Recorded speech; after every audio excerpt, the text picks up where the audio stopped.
Então, gente, chegamos aqui no tal do Green Center, que é onde que vai ser o tal passeio. É um lugar bem bonito, bastante plantas, bastante flores, assim. Graças a Deus, ainda bem que não choveu, né? O tempo colaborou com a gente. Aqui é a entrada lá. Parece que é bem divertido, assim, para as crianças, né?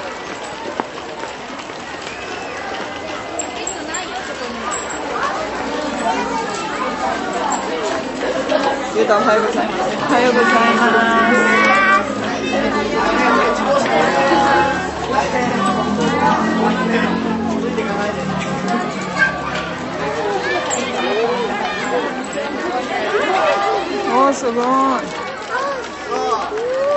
Olha lá, Ilta. Oh, que lindo! Koinobori Park! É, Sugoi! Olha que lindo, gente. Esse kanji que tá ali escrito é Kawaguchi. Olha que maneiro. Gente, muito bonito aqui. Esses peixes que ficam pendurados assim se chama de koinobori. É, muito usado em comemoração da